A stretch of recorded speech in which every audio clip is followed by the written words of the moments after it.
C'est beau la vie parfois, il faut le dire.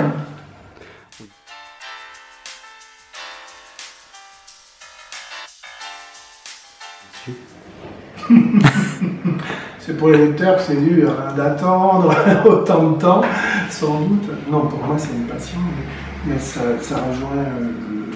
rejoint l'histoire.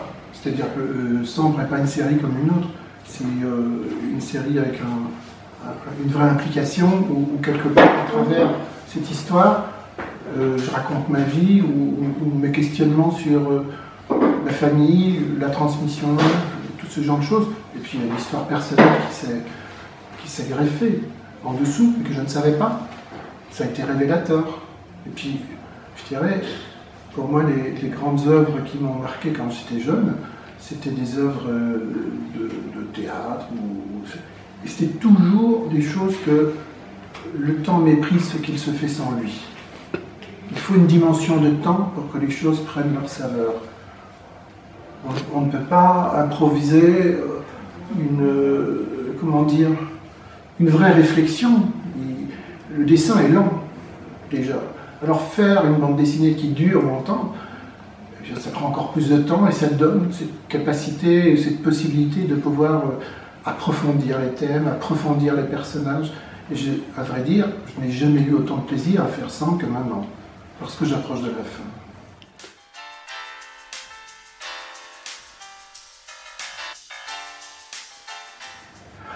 La suite, ça fait 25 ans qu'elle est écrite, mais comme toujours, je dirais, si je commence dans la vie, ou que je vois mon fils commencer dans la vie, il a un certain scénario de vie. Maintenant, il va prévoir des étapes, et en fonction de ces étapes, il peut imaginer plus ou moins l'avenir. Plus il va se rapprocher de la fin, plus ça va devenir précis, parce qu'il aura déjà fait des tas de choix qui l'auront obligé où il ne peut plus imaginer à 60 ans être un nouvel aventurier des mers australes, s'il est avocat, il y a peu de chance. Donc voilà, les choix se réduisent, mais l'important c'est comment on le vit. Sambre, c'est pas une BD qui décrit des faits, c'est une bande dessinée où les personnages, j'essaye qu'ils existent et qu'ils soient habités de leurs émotions. Et ce qui compte, c'est ça. C'est comment vont-ils le vivre. Je sais que je vais mourir un jour, mais comment? C'est ça qui compte, c'est le comment.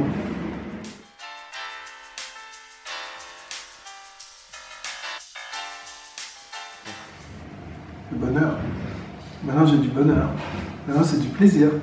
Maintenant, c'est devenu une histoire. Je raconte, avant, j'étais porteur d'un secret de famille que je ne connaissais pas, que je savais, mais je ne le connaissais pas.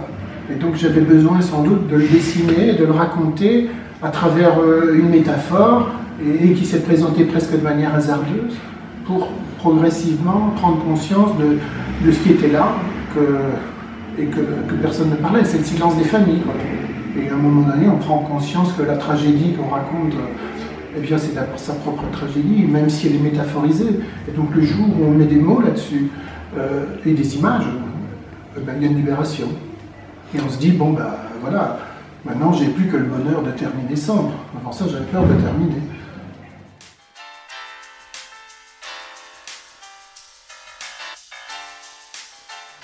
Malgré moi. Je ne l'ai pas choisi, je n'ai pas cherché, c'est comme ça. Voilà. C'est bizarre. Mais comme quoi, les choses qu'on choisit par hasard, elles vous construisent ou elles vous définissent.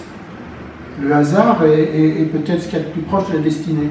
Et on croit toujours qu'il y a une opposition entre le destin et le hasard, mais non. En fait, c'est le hasard qui vous crée le destin, parce que c'est ce moment, je veux dire, de lâcher prise, quoi. Si tu veux, tu demandes à un gamin, je sais pas, qu'est-ce que tu vas faire plus tard? Et il va te faire une réponse comme ça à l'emporte-pièce, il a 2 minutes, ou même pas, 30 secondes, 15 secondes, plus tu réduis le temps, plus il va se lâcher, bon, je vais faire ça. Eh bien, ce qu'il dira aura peut-être beaucoup à dire, ce sera peut-être comme ça qu'il va se définir. Parce que ça sort sans filtre, tu vois? Et si tu demandes à quelqu'un d'improviser, c'est peut-être le moment où il est le plus lui-même.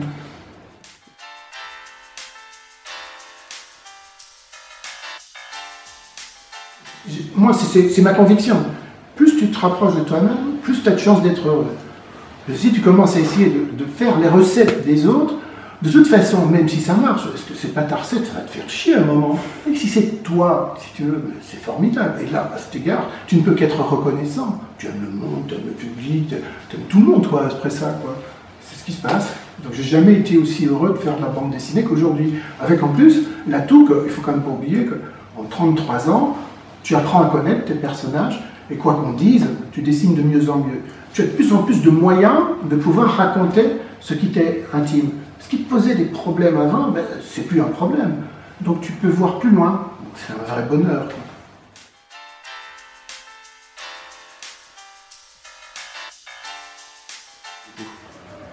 Je suis forcé de le constater. 33 ans, c'est déjà presque une vie. Donc tu es obligé de dire c'est l'œuvre de ta vie. Je sais pas si j'ai pas commencé en disant je vais faire l'œuvre de ma vie.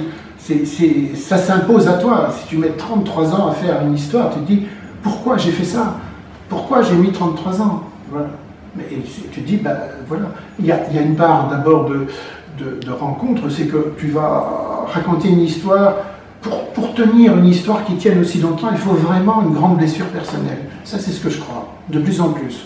Qu'est-ce qui fait que les gens, ce qui les motive à continuer avec un tel acharnement, il faut une énorme souffrance derrière, pour essayer de trouver la solution.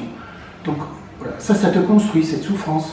Mais à un moment donné, tu prends conscience que cette souffrance, il y a 1 million de personnes qui marchent avec toi, c'est incroyable, c'est ce qui te fait le plus souffrir, et en fait, ça te fait vivre, bah, ça t'encourage.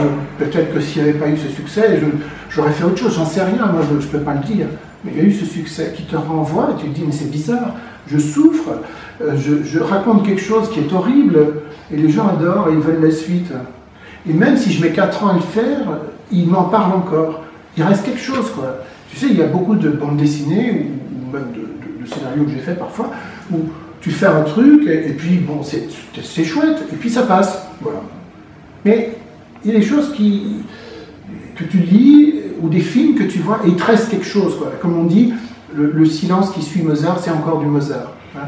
Et ben, quand tu refermes un livre, s'il te reste des images, c'est déjà énorme. Dans le cas de Sang, j'ai été forcé de constater qu'il y a des gens qui restaient imprégnés. Les premiers Sang, ils n'avaient pas oublié. Ils ont peut-être besoin de relire les épisodes, mais il y a une marque qui reste et ils veulent quelque chose. Voilà, c'est formidable et en même temps, ben voilà, ça t'encourage et tu pousses. Et donc le jour où tu mets les mots, bah oui, tu es libéré. Et là tu te dis, bon ben voilà, maintenant je sais pourquoi j'ai mis autant d'années. Avant ça, je me disais, pourquoi je mets autant de temps? C'est absurde, quoi. C'est pas...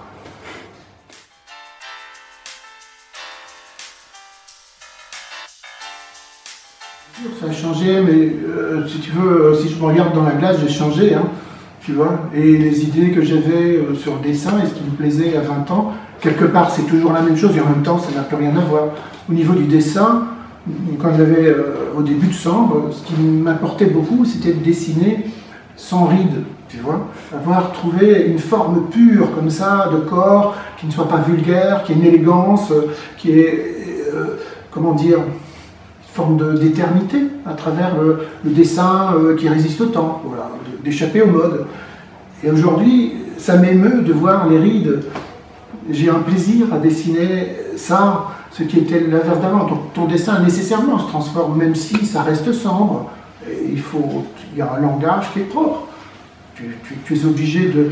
Tu restes dans un cadre, si tu veux... Je ne vais pas commencer à faire de l'impressionnisme d'ensemble, ça n'a pas de sens. Il y a un style, il faut respecter l'histoire. Le style, j'essaye d'évoluer, et c'est intéressant parce que l'année de contrainte, vie de combat et meurt de liberté.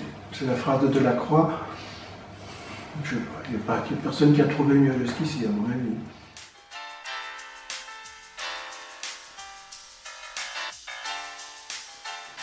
Moi, les artistes en BD qui m'ont le plus passionné, c'était ceux où tu sentais l'homme qui était derrière.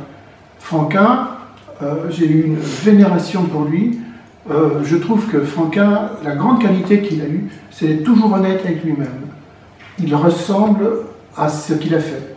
Les questions, il les a transformées. C'était de la BD pour enfants, mais son graphisme ne s'est jamais arrêté et il termine en faisant les idées noires.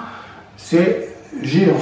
Qui a osé faire ça? C'est énorme de faire ça. On ne se rend pas compte du risque qu'il prenait avec son image en faisant ça. Personne ne ferait ça aujourd'hui. Au niveau marketing, c'est débile. mais c'est génial, parce que c'est un auteur, un vrai artiste, qui, à travers une forme aussi populaire que Gaston ou Spirou, eh bien, il trouve sa voix. Il se met et on sent qui il est derrière. Et pourtant, pour avoir un peu connu Franquin, Franquin ne ressemblait pas à Gaston, mais ça lui ressemble. Gaston, il ressemblait à Delporte. Franquin, il ressemblait à Modeste, si tu veux. Ça, je crois que même sa fille le dit, et elle est d'accord là-dessus. Donc c'est ça, ce qui est marrant, quand tu te racontes, c'est pas forcément à travers, c'est pas en faisant ton autobiographie, comme c'est tellement la mode, ou en faisant ton portrait, quoi, si tu veux. Tout le monde m'a dit, Bidouille, voilà, Bidouille, c'est mon contraire, quoi. Il est gros, il est carré, il a des cheveux crôlés, des grands yeux, moi j'ai des petits, enfin tout est le contraire, si tu veux. Et pourtant, il me semble, il faut...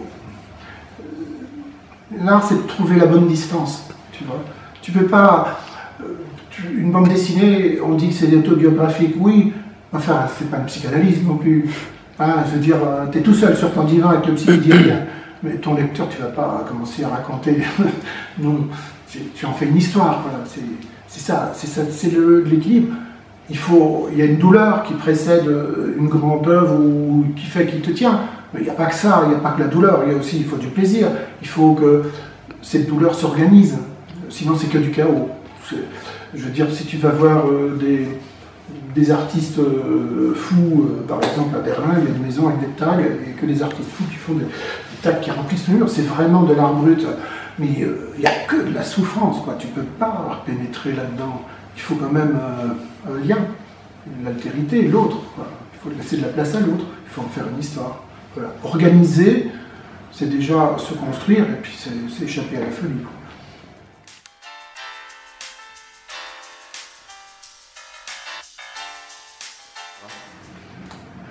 Bah, la vie commence, en fait. Tu vois, Cendre, c'est quand même assez morbide, puisque c'est quand même des morts. Hein. Oui, la vie, quelque part, commence. Moi, je ne suis pas sûr qu'on vieillisse tant que ça, quoi. Je dis, les autres croient que tu vieillis, mais je te dis non. Moi, j'ai 20 ans, hein. Non, oui, j'ai des tas de projets. Oui, enfin, tu rigoles, toi, je te filme, je le sais. Non, écoute, honnêtement, d'abord, j'écris tous les jours. Quand je suis en vacances, j'écris. Oui, j'ai des grands projets, j'en ai plusieurs. Non, il y en a un qui me tient vraiment à cœur, qui est... C'est peut-être mon grand œuvre, voilà, tu vois. C'est étonnant hein, de dire ça, mais c'est dire que ça ne s'arrête pas. Non, terminer ça, c'est très très important. C'est un chapitre de ma vie. Il est temps de le terminer et de donner le plus beau pour qu'il existe. Mais j'ai peut-être envie, j'ai fait Bidouille et Violette aussi, j'ai fait ça. J'espère pouvoir faire encore autre chose, oui. Et un grand projet. C'est difficile d'en parler, c'est une histoire qui parlera plus du temps.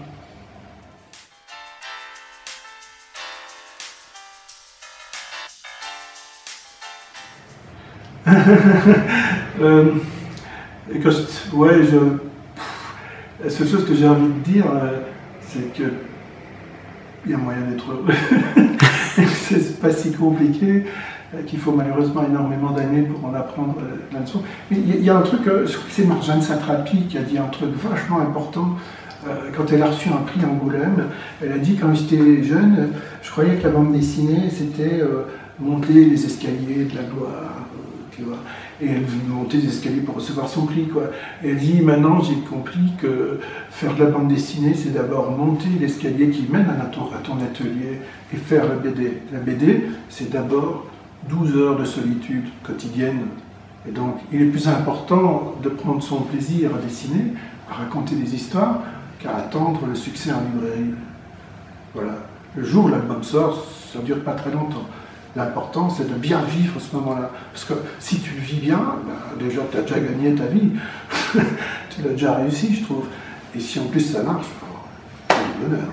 Si déjà tu as envie que c'est ton métier, j'ai vraiment de la chance. Hein.